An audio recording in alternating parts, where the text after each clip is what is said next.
Hello, happy Monday. Welcome to your first video version of the African Wellness Weekly. I am really excited to try this new format. Definitely, there will still be emails going out, but given some of my more recent personal life updates, which we'll get into in just a second, I want to take the African Wellness Weekly into show form. Since a little girl, I've always wanted to be Oprah. And then when I moved to West Africa, I realized that being the West African Oprah Winfrey would take a different shape for me. So I want to get better at talking to the camera. Yes, you know that I want to grow my YouTube community. You know that I want to, and maybe you don't know this, I want to offer more value to you than I ask for in return in order for support. So sometimes I think that having those sort of conversational moments might bring it all home. I think that using YouTube as a platform might allow the message to be spread further and faster. And I also think that people are really tired of the spammy emails, right? I don't want to just be mixed in with the clutter and the noise, okay? I want for our connection to feel intentional. And I think that me looking at you and you looking at me feels a little more real. So, hi. If this is your first time finding me on the internet, my name is Arshelle Bernard. I help you take African ancestral practices and incorporate them into your modern life. I am a former 7-figure entrepreneur, African fashion entrepreneur, and I'm making my way through life one day at a time. So, life update. A lot of y'all know when I lost the store 2024, I was looking for a job, got hired in 2025, and I got laid off last week, very unceremoniously, I'll say. But I guess that's how layoffs go. Are they always unceremonious? Anyways, so I'm back being self-employed. This is not a bad thing because I lean on and rely on African wellness tools. There's a reason that I had just come back from 2 weeks in West Africa and then was laid off. So as I spent time going through Ghana and going through Liberia and knowing that I've lived in both of these places, I lived in Ghana briefly in 2014 or 15, and I lived in Liberia for a decade, right? From my 20s and into my 30s. And just looking at the development journey, how it's so different for each country, how it's so different for every person, I'm like, I gotta get back in this game somehow. I was really looking forward to working for this company. And you know, there's a lot of legal stuff that goes on when you get laid off.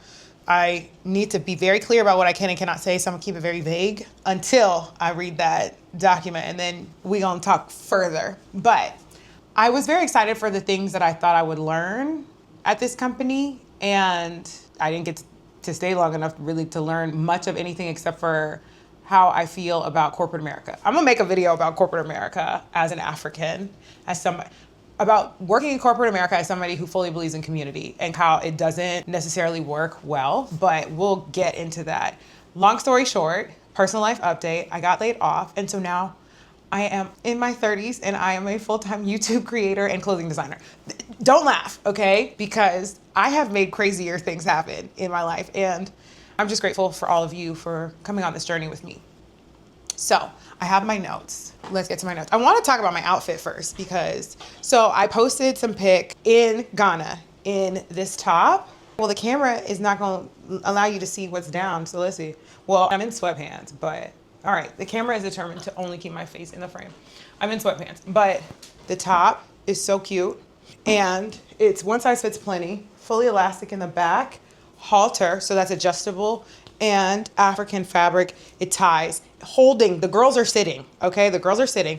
And the reason I have faith in that is because, hello, we use this same fabric to hold babies on our backs. What do you think it can do for a couple tits? You know what I mean? Like, of course it can hold the girls up, it holds babies. So I went to Cape Coast, I went to the Elmina dungeon in Elmina, Ghana, and it was a top like this and some wide leg pants. This was maybe my second trip to that particular dungeon, but I've been to, I think maybe 5 times. I've done 5 trips to those dungeons in Ghana over the years. And I posted a couple pics from the beach lunch we had after, and the girlies were like, I need that set, I need that set, I need that set. And they wanted my same fabric. I just wanted to wear this to show you guys that it's cute as hell in every fabric. And now that I'm fully self-employed, of course I'm selling it. So hit me up. I got another shipment leaving actually next week. So cute. But for my ladies who are fans of the brand, who feel like the styles tend to skew a little young, I got you. Video coming up, my new caftan collection. Honey, I'm about to never be in sweatpants. I know I'm in sweatpants today, but I'm about to give up the sweatpants. The caftans that these African women are wearing, insane. So flattering on the body. It's not your mama's muumuu, where you just put something on, cover up your whole body, and go. These things, when I say tailored, right? Beautiful hand-dyed, very soft batiks. And then there's a technique where they're tying it under the bust in the back of the dress. So in the front, you have silhouette and shape. And in the back, it's giving that flowy, regal, I own this home.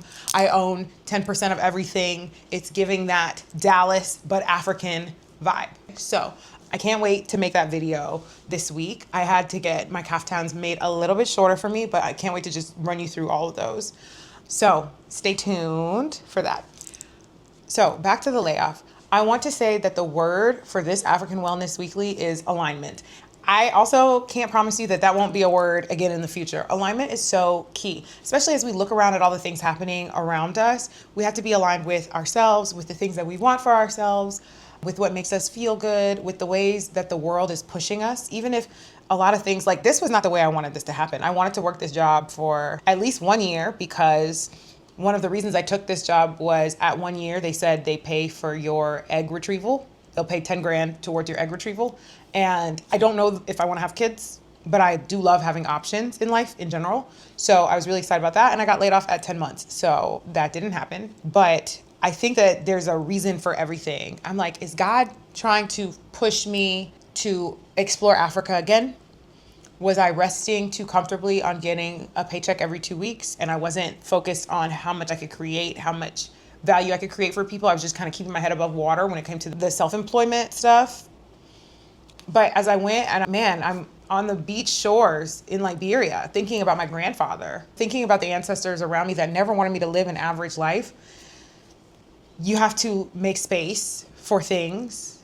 And in order to do that, sometimes just things have to fall away in order to create space. So I used to always say, because last year for this company, when I say there were days I was meeting the car to be picked up at 7:30 in the morning and they were dropping me off at 6 p.m. I worked so hard for them. And I remember saying, wow, you really see how many hours are in a day now. And if I had that time back, what would I do with it differently for my own business? And so now here we are. Definitely I had intended to shoot this video some hours ago today. So the discipline is going to have to pick up, but alignment is the fact that I'm able to do this and I'm grateful for that. So I always said if I had all this free time, I would use it better. And now I do have all this free time. So let's see what I do with it. The one thing I want to leave you with, if you have a job right now and you're getting health insurance paid for, do everything, right? A few things I wanted to do. Obviously, I told you the egg retrieval. I've had some concerns for myself about whether I am somewhat neurodivergent or on the spectrum, or if I have ADHD. I don't know.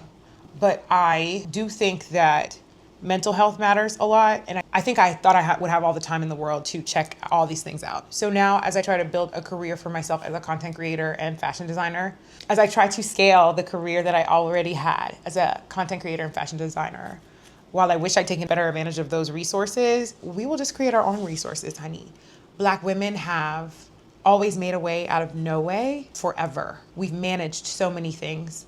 Women in general too, yes, but Black women, and y'all know I'm very inclusive, but Black women have really, we will dig deep to depths that we didn't know that we had. And while I definitely want to live a life that can be more chill, where I'm not on go, hustle, hustle, hustle all the time, I know that I can ease my way into some answers. And I am hoping that with discipline and strategy, I can ease my way into a new life that I'm really proud of and that celebrates all the glory. So that's all on that. I want to talk about the March 25th, 2026 UN resolution and the emotional impact that that had on me because I was in Ghana a few days after. So the way it was brought up, and I want to read this because I don't want to get it wrong. Okay, the Nations General Assembly adopted a landmark resolution declaring that the transatlantic trade in enslaved Africans and racialized chattel enslavement was the gravest crime against humanity, okay? I just wanted to read that and get it very clear. Only the US, Israel, and Argentina said no. Go figure. Now, all of Europe, which benefited and still benefits from the result of the slave trade, they all abstained. Not all, but okay, we can speak in absolutes when we're talking about a factual incident. But I think we should take note of which countries voted what and which countries decided not to vote at all. Yeah? And this really hit me because a few days later, I was literally at Elmina Castle. I was at the point of no return. And to look at the way, and I've been before, but to see the way that the slave dungeons were built so that they could maximize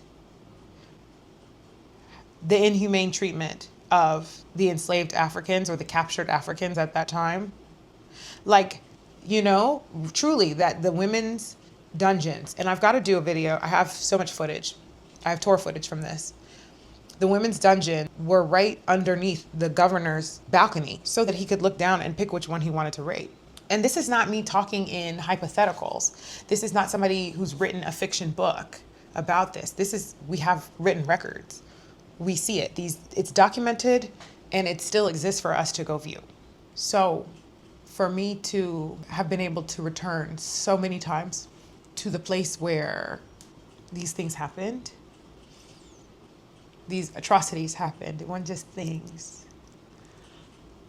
For me, every time, it's heavy, every time. But what a blessing that I get to go back. And it seeps into my mind every day, right? Like, think about it a little bit every day.